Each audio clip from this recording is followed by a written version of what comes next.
Good morning students. Previous video చూసారమ్మా. మనము HCF చెప్పుకుంటున్నాం కదా.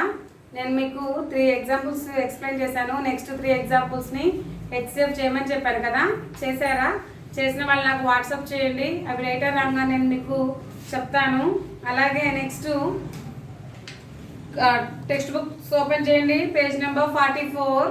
ఈ 44 ఓపెన్ చేశారా? ఓకే, 44 ఓపెన్ చేస్తే 44లో tick the sets of numbers whose HCF is the smallest of the given numbers cross the other sets. ఏమంటున్నాడంటే హెచ్సిఎఫ్ని కింద బాక్సెస్ ఇచ్చాడు కదా, ఆ బాక్సుల పైన కొన్ని నెంబర్స్ ఉన్నాయి కదమ్మా. ఆ నెంబర్స్లో ఉన్న ప్రతి ఒక్క నెంబర్స్కి మనం ఫ్యాక్టర్స్ రాయాలి. వాటిల్లో హైయెస్ట్ కామన్ ఫ్యాక్టర్ ఏంటో కనుక్కోవాలి. కనుక్కున్న తర్వాత వాటిలో హైయెస్ట్ ఫ్యాక్టరు అంటే 1 కంటే ఎక్కువ ఉంటేనేమో మనం టిక్ చేయాలి. 1 అయితే ఏం చేయాలి? రాంగ్ చేయాలి. ఓకేనా?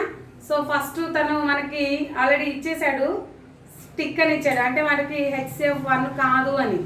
సో ఇప్పుడు మనము సెకండ్ నెంబర్ చూద్దాం. సెకండ్ నెంబర్ చూసుకుంటే మీకు సింపుల్గా చెప్తా చూడండి. సింపుల్గా మీకు ఏవైనా ఒక ఆడ్ నెంబరు ఒక ఈవెన్ నెంబరు ఉంటే అది ఖచ్చితంగా హెచ్సిఎఫ్ 1 వస్తుంది. చూడండి, ఇక్కడ 2, 16, 32. ఇక్కడ 3 నెంబర్స్ ఉన్నాయి కదా. ఈ 3 నెంబర్స్ కూడా ఏంటి అని అంటే ఆ 3 నెంబర్స్ కూడా ఈవెన్ నెంబర్స్. 3 ఈవెన్ నెంబర్సే, ఒక్కటి కూడా ఆడ్ నెంబర్ అనేది లేదు. కాబట్టి దీనికి హెచ్సిఎఫ్ ఏమొస్తుంది? 2 వస్తుంది. మీకు డౌట్ ఉంటే చేసుకోవచ్చు. మళ్ళీ 2 యొక్క ఫ్యాక్టర్స్ రాసుకుంటే 1 and 2, 16 ఫ్యాక్టర్ రాసుకుంటే 1, 2, 4, 8, 16, 32 ఫ్యాక్టర్స్ రాసుకుంటే 1, 2, 3, 3లో పోదు, 4, 8, 16, 32. ఓకేనా? ఇప్పుడు మనము చెక్ చేసుకుంటే 1, 1, 1 common factors, 2, 2, 2 common factors, and 4 తీసుకుంటే ఈ రెండింటిలోనే ఉంది, ఇక్కడ లేదు కదా. ఓకేనా? ఇప్పుడు కామన్ ఫ్యాక్టర్స్లో హైయెస్ట్ ఏమవుతుంది? హెచ్సిఎఫ్ 2 అవుతుంది. ఏదైతే హైయెస్ట్ ఫ్యాక్టర్ అవుతుందో అదే 2 అవుతుంది. ఓకేనా? So HCF is equal to 2. అందుకని 1 రాలేదు కాబట్టి దానికి రైట్ మార్క్ ఇచ్చాడు. నెక్స్ట్ సెకండ్ చూద్దాం. 6, 19, 30. చూడండి, ఈ రెండేమో ఈవెన్ నెంబర్స్ ఉన్నాయి, ఒకటేమో ఆడ్ నెంబర్ ఉంది. 3 ఈవెన్ నెంబర్స్ కాదు, 3 ఆడ్ నెంబర్స్ కాదు. ఒక ఈవెన్, ఒక ఆడ్, ఒక ఈవెన్ ఉన్నాయి కదా. వాటికి ఖచ్చితంగా హెచ్సిఎఫ్ 1 వస్తుంది అని నేను చెప్తున్నా. ఎలా అనేది మీరు చూద్దాం. ఇప్పుడు 6 ఫ్యాక్టర్స్ తీసుకుంటే 1, 2, 3, 6. 19 ఫ్యాక్టర్స్ తీసుకుంటే 1 and 19. 19 is a prime number. నేను ఇంతకుముందు మీకు చెప్పాను కదా, 19 is a prime number. 1 and 19. Next 30 తీసుకుంటే 1, 2, 3.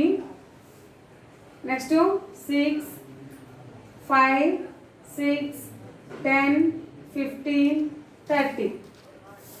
ఇవి 30 యొక్క ఫ్యాక్టర్స్. ఓకే, ఇప్పుడు కామన్ ఫ్యాక్టర్స్ ఏమవుతాయి?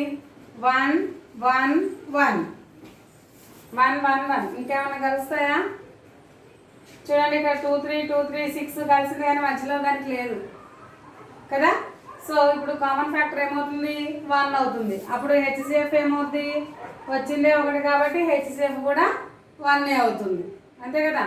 సో హెచ్సిఎఫ్ కూడా 1 అవుతుంది. కాబట్టి మీరు ఏం చేయొచ్చు అని అంటే అన్ని ఈవెన్ నెంబర్స్ అయినా అన్ని ఆడ్ నెంబర్స్ అయినా హెచ్సిఎఫ్ 1 కాదు. ఒక ఈవెన్ ఒక ఆడ్ ఉంటే ఖచ్చితంగా హెచ్సిఎఫ్ 1 అవుతుంది. సో ఇప్పుడు మనం సెకండ్ దానికి ఏం కొట్టాలి? ఇక్కడ రాంగ్ మార్క్ టిక్ చేయాలి. ఎందుకంటే 6, 9, 19 అనేది 6, 19, 30 అనేది ఇక్కడ 2 ఈవెన్లోనే ఒక ప్రైమ్ ఉంది కాబట్టి దానికి హెచ్సిఎఫ్ 1 అవుతుంది. హెచ్సిఎఫ్ 1 వచ్చే ప్రతి దానికి మనము ఇంటూ మార్క్ కొట్టాలి. 1 రాని దానికి ఏం కొట్టాలి? టిక్ మార్క్ కొట్టాలి. నెక్స్ట్ 5, 50, 100. 5, 50, 100. చెప్పండి, దీనికి హెచ్సిఎఫ్ ఎంత వస్తుంది? 5, 50, 100. దీనికి హెచ్సిఎఫ్ చూడండి 5, 50, 100. ఇక్కడ కూడా 2 10s ఉన్నాయి, అంటే ఒక ఈవెన్ నెంబర్ ఉంది, ఒక ఆడ్ నెంబర్ ఉంది. అలాగే ఈ 3 కూడా ఒకే టేబుల్లో పోయే నెంబర్స్. అంటే 5 టేబుల్లో పోయే నెంబర్సే కదా. 5 టేబుల్లో 5 1s 5, 5 10s 50, 5 20s 100. అన్నీ 5 టేబుల్లోనే పోతాయి కాబట్టి దానికి కామన్ ఫ్యాక్టర్ ఏమవుతుంది, 5 అవుతుంది. సో కామన్ ఫ్యాక్టర్ 5 అంటే హెచ్సిఎఫ్ కూడా 5 అవుతుంది. సో ఇప్పుడు హెచ్సిఎఫ్ 5 అయిందంటే మీనింగ్ ఏంటి, 1 అనేది కాదు. కాబట్టి మనం ఏం చేయాలి, టిక్ మార్క్ కొట్టాలి. నెక్స్ట్ 11, 55, 35. ఇక్కడ మాత్రం ఈ రెండు ఏమో 5 టేబుల్లో పోతాయి, డివిజిబుల్ అవుతాయి. ఇక్కడేమో 11 టేబుల్లో డివిజిబుల్ అవుతుంది. లేదు, ఈ రెండు 11 టేబుల్లో డివిజిబుల్ అవుతాయి, ఇది మాత్రం 5 టేబుల్లో డివిజిబుల్ అవుతుంది. అంటే ఉంటేనేమో 5 తోటన్నా లేకపోతే 11 తోనైనా డివిజిబుల్ అవుతుంది. 3 ఒకే టేబుల్లో పోయే నెంబర్సా కాదు కదా. 3 నెంబర్స్ కూడా ఒకే టేబుల్లో పోయే కావు కాబట్టి, ఒకే టేబుల్లో డివిజిబుల్ అయ్యే కావు కాబట్టి ఏమవుతుంది, దీనికి హెచ్సిఎఫ్ 1 అవుతుంది. 1 వస్తే మనము ఇంటూ మార్కు చేయాలి. నెక్స్ట్ 49, 28, 7. చూడండి ఇక్కడ 49 also divisible by 7, 28 divisible by 7, 7 also divisible by 7. ఇక్కడ 49, 28, 7 ఈ మూడు కూడా 7 టేబుల్తో డివిజిబుల్ అవుతాయి కాబట్టి ఇక్కడ హెచ్సిఎఫ్ ఏమవుతుంది, 7 అవుతుంది. హెచ్సిఎఫ్ ఏమవుతుంది, 7 అవుతుంది. హెచ్సిఎఫ్ 1 వస్తే రాంగ్ కొట్టాలి. హెచ్సిఎఫ్ 1 కంటే అబోవ్ వస్తే మనం ఏం చేయాలి, రైట్ కొట్టాలి. So right. నెక్స్ట్ 25, 75, 625 అవి కూడా 5 టేబుల్తో డివిజిబుల్ అవుతాయి కాబట్టి హెచ్సిఎఫ్ 1 అవ్వదు. సో ఇంటూ మార్కే, రైట్ మార్కే కొట్టండి. ఓకే, నెక్స్ట్ కింద చూడండి, tick the sets of numbers whose. చూడండి ఇక్కడ 25, 75, 625 దీనికి కూడా మనం ఏం చేయాలంటే రైట్ మార్కే కొట్టాలి. ఎందుకంటే దీనికి హెచ్సిఎఫ్ 5 వస్తుంది. 1 వచ్చేది ఒక్కటే ఉంది ఇక్కడ, ఇది ఒకటి, ఇక్కడ 2, ఈ రెండే ఉన్నాయి 1 వచ్చేవి. మిగిలినవన్నీ కూడా 1 కంటే ఎబోనే హెచ్సిఎఫ్ ఉంటాయి అన్నమాట. Next tick the sets of the numbers whose HCF is 1. HCF ఇప్పుడు ఇందాక 1 వచ్చినప్పుడు మనం రాంగ్ కొట్టాం కదా, ఇప్పుడు హెచ్సిఎఫ్ 1 వస్తే రైట్ కొట్టమంటున్నాడు. 4, 7, 23 దీనికి హెచ్సిఎఫ్ ఎంత వచ్చింది, మనకి 1 వస్తుంది కాబట్టి టిక్ కొట్టాడు. నెక్స్ట్ 36 and 29, 36కి 29కి హెచ్సిఎఫ్ ఒకటి ఈవెన్ నెంబర్, ఒకటి ఆడ్ నెంబర్. అప్పుడు ఏమవుతుంది, హెచ్సిఎఫ్ 1 అవుతుంది కదా. చెప్పే కదా ఇప్పుడే నేను, ఒక ఈవెన్ నెంబరు ఒక ఆడ్ నెంబరు ఉంటే మనకి హెచ్సిఎఫ్ 29, హెచ్సిఎఫ్ 1 వస్తుంది. కాబట్టి మనం ఇక్కడ ఏం చేయాలి, రైట్గా మార్కు కొట్టాలి. ఒకటి ఈవెన్, ఒకటి ఆడ్, ఈ రెండింటికి హెచ్సిఎఫ్ 1 అవుతుంది. 1 అవుతుంది కాబట్టి టిక్ మార్క్ చేశాను.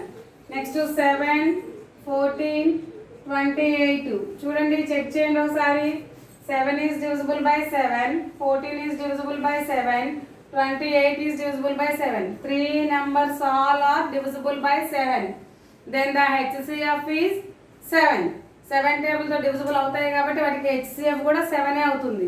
కానీ 1 వస్తేనే రైట్ కొట్టాలి. 1 కంటే అబోవ్ వస్తే మనం ఏం చేయాలి, ఇంటూ మార్క్ పెట్టాలి. So right put the into mark.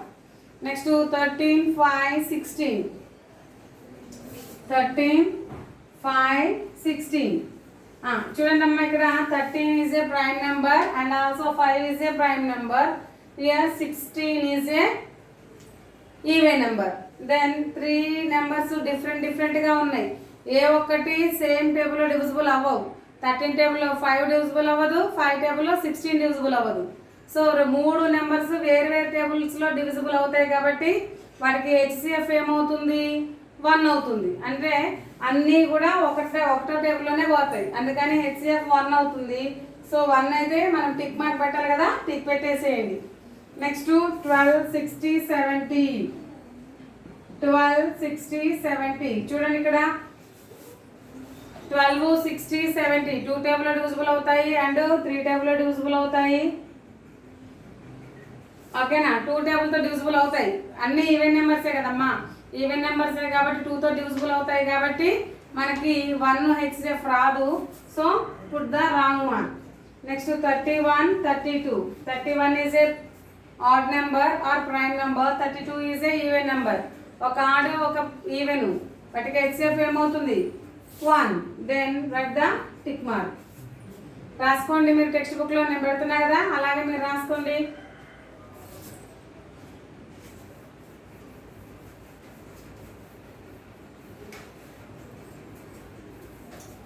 Okay, next చూడండి.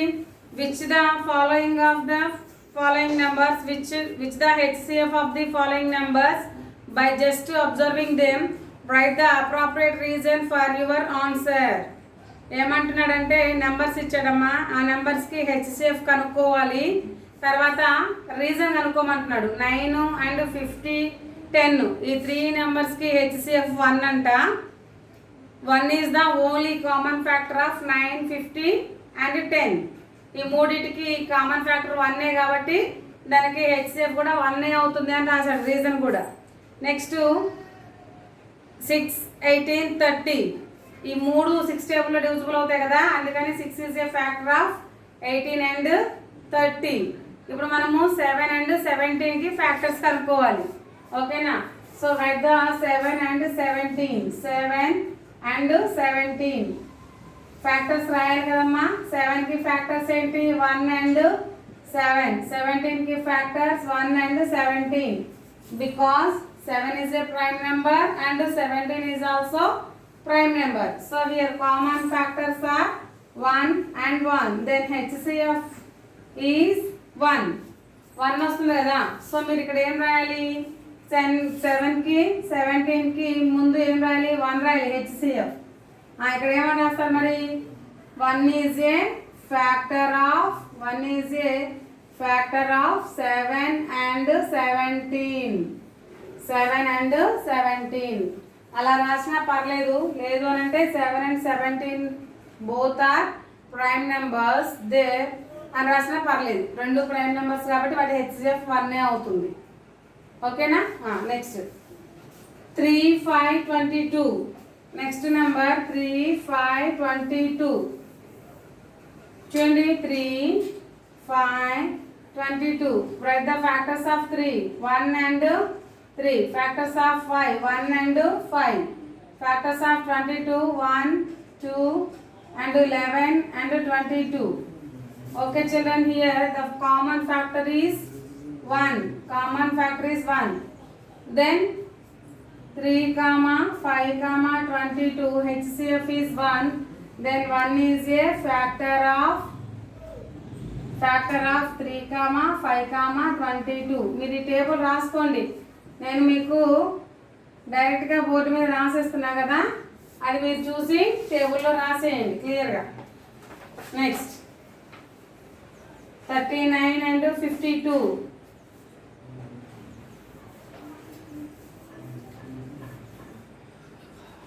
39 and 52. 39. Here 39 is a not prime. 3 table divisible అవుతుంది కమ్మా. ఎన్ని టైమ్స్? 13 టైమ్స్. సో 13 మళ్ళీ 39 టైమ్స్ పోతుంది. Then 52. 52 is a even number. 1 table divisible అవుతుంది, 2 టేబుల్ డివిజిబుల్ అవుతుంది. Next 3 table divisible అవ్వదు, 4 టేబుల్లో కూడా డివిజిబుల్ అవ్వదు. 4 4s are 16, 4 5s are 4 10s are 40, 4 11s are 44, 4 48 50, 48 52. 4 table divisible అవుతుంది, 4 టేబుల్లో డివిజిబుల్ అవుతుంది. నెక్స్ట్ 5 టేబుల్లో అవ్వదు, 6 టేబుల్లో డివిజిబుల్ కాదు. 7 టేబుల్లో 7 8 56 కదా, డివిజిబుల్ అవ్వదు. 8 టేబుల్లో 8 టేబుల్లో 8 8 64, 8 7 56. 8 టేబుల్లో కూడా డివిజిబుల్ అవ్వదు. 9 టేబుల్లో డివిజిబుల్ అవుతుందా? కాదు. 10 టేబుల్ అవ్వదు, 11 టేబుల్ అవ్వదు, 12 టేబుల్ అవ్వదు, 13లో అవ్వదు. 14 టేబుల్లో ఎన్ని టైమ్స్ పోతుందమ్మా? 14 1s are 14, 14 3s are 12, 13 times పోతుంది. Next 26 times. నెక్స్ట్ 52. ఓకే, ఇప్పుడు మనము 39కి 52కి ఫ్యాక్టర్స్ రాసాము. ఇప్పుడు కామన్ ఫ్యాక్టర్స్ ఏంటి ఇక్కడ? 1 1, 13 13.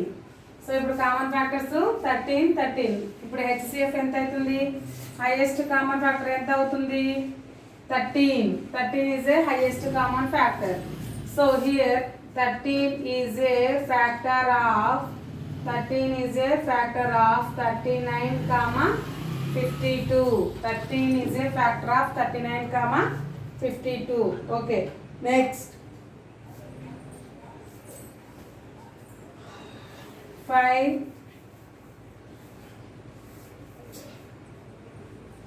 125 30. ఇక్కడ 3 ఉన్నాయి కదా, ఆ మూడింటిని మీరు చేయండి. ఆ 3 ప్రాబ్లమ్స్ మీరు హోంవర్క్ చేయండి అమ్మా. హోంవర్క్ చేసి నాకు వాట్సాప్ చేయండి. Next HCF by prime factorization 15 minutes.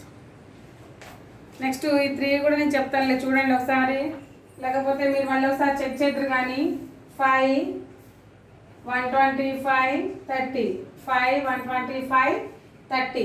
ఇప్పుడు 5 ఫ్యాక్టర్స్ ఏంటమ్మా? 1 and 5. 125కి ఫ్యాక్టర్స్ ఏంటి?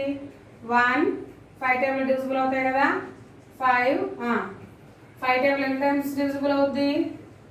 25 టేబుల్లో పోతుందా? ఓకే, 25 టేబుల్లో కూడా డివిజిబుల్ అవుతుంది. నెక్స్ట్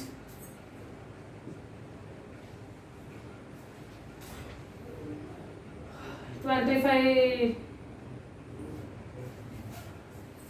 5 టేబుల్లో 125 5 2s are 10 5 5s are 25. 25 టేబుల్లో 5 టైమ్స్ పోతుంది. నెక్స్ట్ ఇక రిమైనింగ్ 125. నెక్స్ట్ 30 ఏమో 1 టేబుల్లో 2 టేబుల్లో 3 టేబుల్లో 5 table 6 table 10 table 15 table 30 table, అంతే కదా. ఇప్పుడు మనకి కామన్ ఫ్యాక్టర్స్ ఏమేమి ఉన్నాయి? 1 1 1 5 5 5. దెన్ కామన్ ఫ్యాక్టర్స్ 5 అయితే HCF ఏమవుతుంది?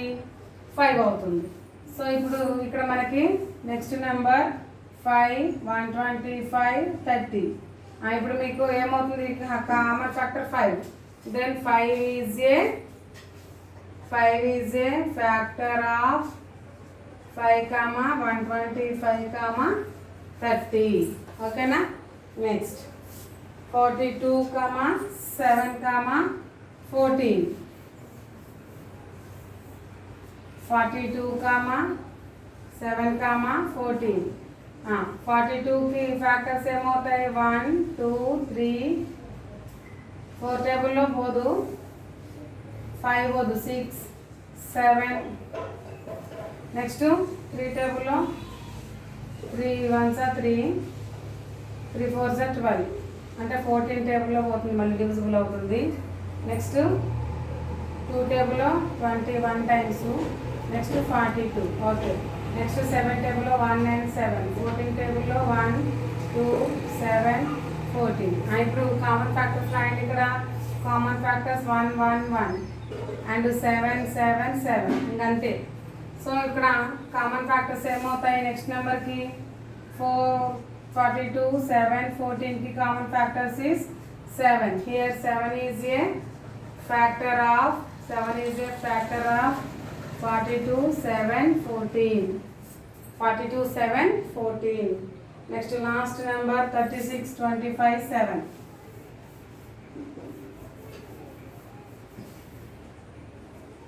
36 25 7.